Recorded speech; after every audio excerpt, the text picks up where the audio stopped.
Hey folks, it's Archer Mayo, and it feels like summer here in the Pacific Northwest, and this is my update on the Martin car. Today's video, I'm going to talk about the play that the narrative piece that is now on YouTube. It's kind of a private link, so because it'll probably get picked up by a streaming service eventually or something like that. If you know somebody in that business, I think it's a good piece of art. It's an hour long. It's not like one of these dive videos that you may be used to on YouTube where you can drop in, drop out. It really is, it builds, I think it's well written, and it was certainly received well at the theater. It sold out and had a great reception. So take a look at that. It's called Diving Deep, Finding the Martin Car Myself, and it's the emotional journey for the last 6 years. And then what else? Oh, and the GoFundMe. So lots of people in this community that we've built have been asking, like, how can I donate towards recovering the bodies and the car? I feel really optimistic. I've been meeting with the authorities. I'm trying to raise $25,000 for this because I have to build a couple things. One, I have to build a new frame that's got to go down to replace the car's frame. Not exactly, but close, like a skeleton frame to bring the car up. Secondly, we have to build some special equipment to get the ground saturated underneath the car. Remember, the bottom of the car is like 12 to 14 feet under the river bottom. Top of the car is like 7 feet. So this has been there 70 years. It's a pretty serious attempt to do something really difficult, basically, because I don't want to disturb the evidence. I don't want to disturb the remains. I don't want to disturb the car. So we're trying to bring it up in a really safe and rational way where it brings it up. And then we can deliver it to the authorities. So the GoFundMe's done great so far. So appreciate people if you've already given. Thank you so much. And yeah, it's going to go towards, everything's listed on the GoFundMe. And if the link is on martinmystery.com. If you're just watching this off YouTube, you can go to just GoFundMe Martin Car Recovery, I think, or something like that. Just put in the word Martin Car. So thank you for that. And if you can give, I mean, we really, I've been funding this myself for 7 years, so I've spent probably $50,000, $60,000 on it. So a little bit of help at this point would be super welcome. And I'll give you updates, I'll keep giving you updates. So I covered the play. It's on YouTube now. It's on my channel right here, Underdog Dive. It does want you to spend an hour in the evening, like treat it like a movie. It's got an emotional arc to it. It's not exciting in the fact that you jump in or out. It's more of a serious piece of art. It definitely follows my 6 years.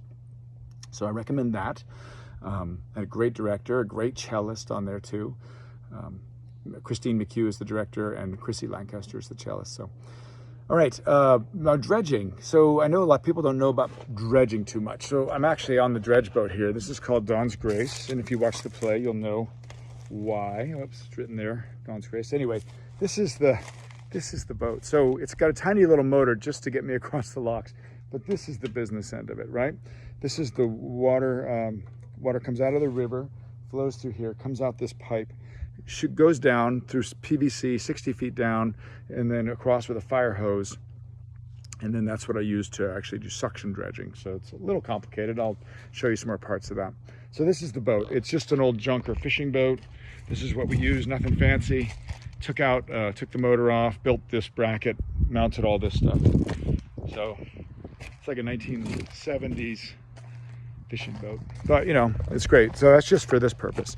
So my regular dive business is, I do recoveries of phones, fishing rods, bodies, foils, all this stuff. So for that, I use this boat. This is a much more serious boat for the Columbia River, and it's an old sheriff's boat, and it's got a big 250 on the back. It's got sonar, lots of sonar gear here. So this is what I use. I don't use this in the locks job because it's just overkill. It's hard to tow. I do this a lot, like if I have suicides or recovery of big stuff on the river, big sonar search areas. That's what I use for this. All right, last thing I want to talk to you about is the dredging. So dredging on the bottom. So I create the high pressure water, right? So that's on the pump on Dawn's Grace on the boat.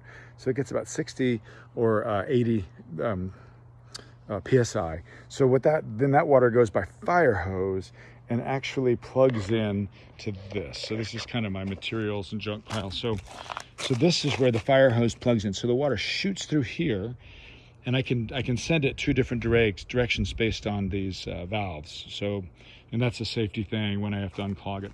But the important part to know is that the high pressure water then goes from 3 inches down to about 1.5 inches here, and that shoots into this bigger 5-inch piece, and that moves all the water. And this big bend is what goes up over the wall that I'm pumping everything over. So basically, once this water hits that bigger pipe, it starts moving all that water in the bigger pipe, and that's where those rocks and everything get sucked.